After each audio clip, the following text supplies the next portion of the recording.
Hello folks, Heathen Brewer here, in the brew shed. Sorry it's been so long, but you know, life gets in the way of things, and you know, you can't always afford to spend the time on things you used to be able to spend the time on. It's just how life works out. But yeah, I'm still brewing, still enjoy brewing, but I'm not brewing as often as I was as a prolific brewer. I was brewing maybe 3 times a month at one point. I'm not doing as much as that now,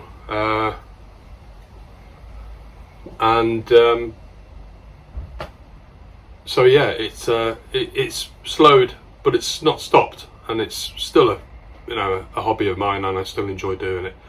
Or what I don't enjoy doing is the editing for the videos.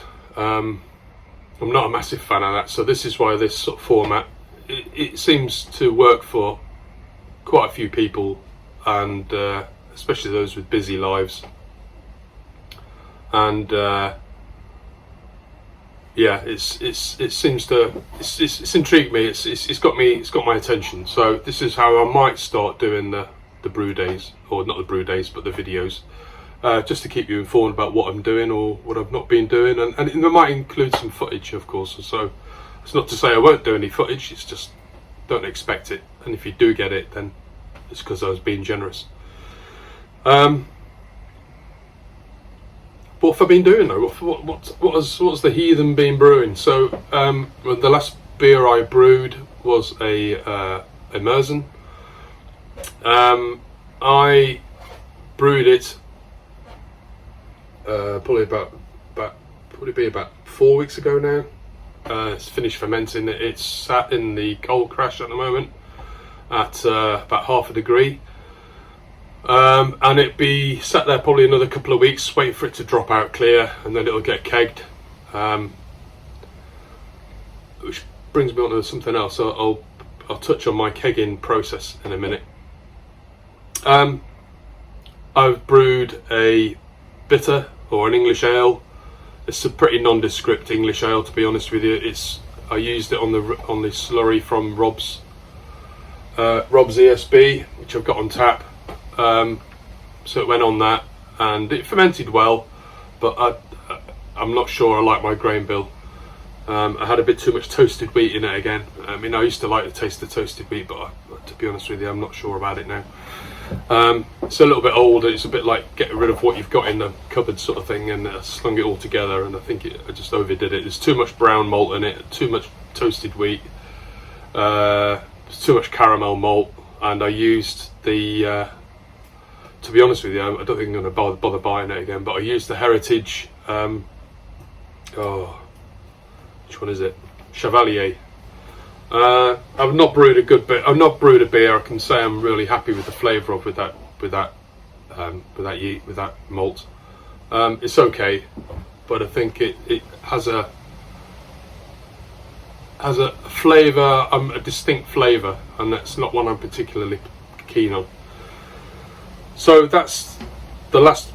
That's the stuff that I've got in the fermentation fridge at the moment, or cold crashing. But I did that a little while back, and this is a Belgian quad.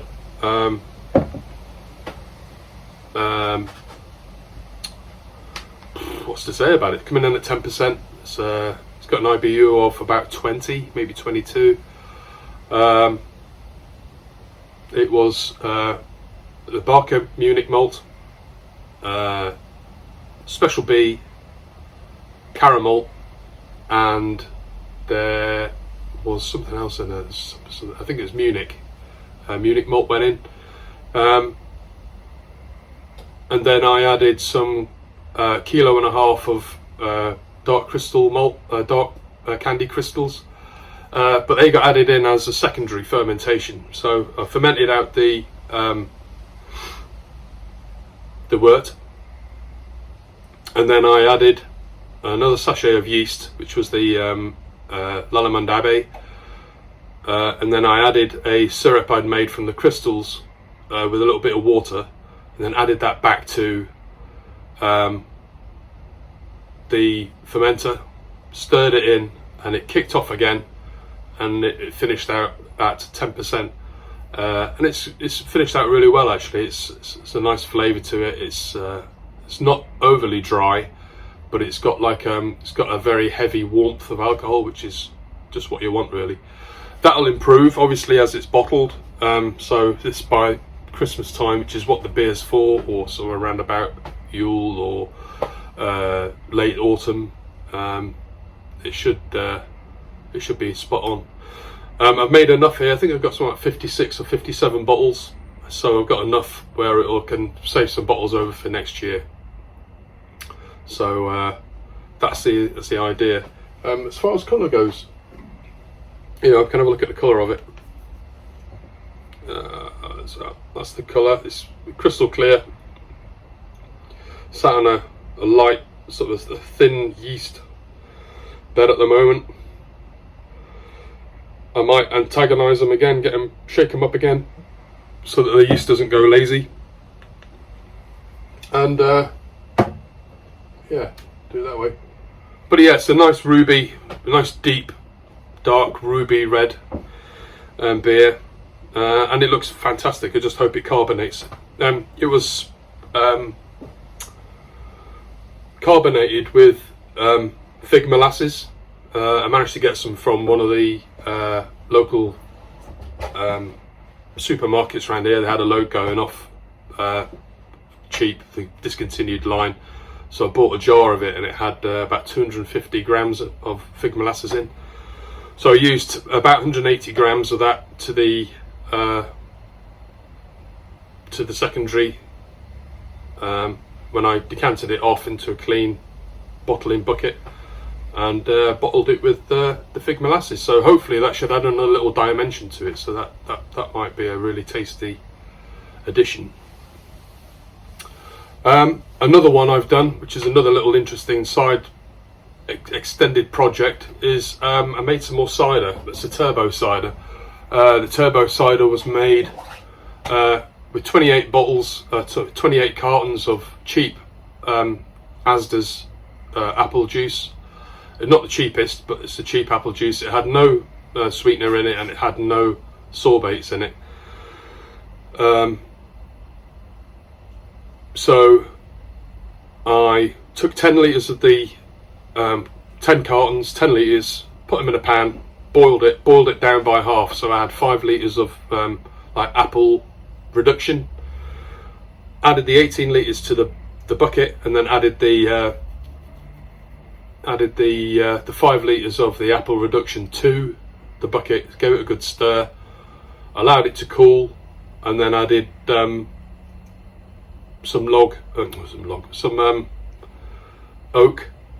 chunks I've got, which I'd trimmed from some oak blocks.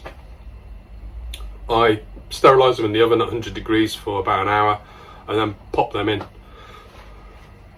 with a sachet of Nottingham ale yeast. So that should, and it is in fact, clicking away and doing the business here. I did this yesterday, so we'll see if I can actually pick up some of the, see if there's any action on there. Yeah, it's doing nicely. Ooh, so yeah, that's pretty much it. So that'll be ready to keg in a few weeks time, a couple of weeks time. So I let that ferment out, and then what I'll do is I'll cold crash that in the fermentation fridge, and that's pretty much what I've got on tap. I've got Rob's ESB coming to the end of that, and I've got Japo Clone coming to the end of that as well. So I've got to get some brewing done at some point. So probably next weekend, maybe tomorrow. I'll get a brew on, and yeah, I think I'll brew an IPA and a Munich Helles. I think IPA will be hopped with Centennial, some Atanum, and I think I'll bitter it with some Apollo, and so it'd be like a Westie, and the the lager, the other beer I'm going to do, the lager is going to be a Munich Helles, and that's just going to be done with a little bit of the low oxygen thing I like to do with my lagers at the moment. In fact, I do try and get low oxygen sort of techniques down for almost all my brewing now. It's not for everybody out there. I'm not saying you should do it. There's plenty of people brew marvellous beers with it, but it's been a bit of a game changer for me as far as my lagers are concerned. So yeah, that's pretty much it as far as beer brewing is concerned. Yeah, but as far as everything else is concerned, yeah, we're all pretty good. So, coming to the end of a COVID infection in the house. I've just come to the end of it myself. Felt pretty ropey at the beginning of the week, and it sort of gradually got worse, and then it's gradually got a bit better. So I'm not feeling too bad today. I'm just a bit bunged up. But anyway, that's me, I think. It just gives you a little insight as to what I've been brewing, and I think I'll come back, for some tasting. Some tasting notes maybe on some of these beers as and when they're ready to, and cider, as and when they're ready to taste. So I hope you're all alright, hope you're all keeping yourselves well, and it's the Heathen Brewer out for now.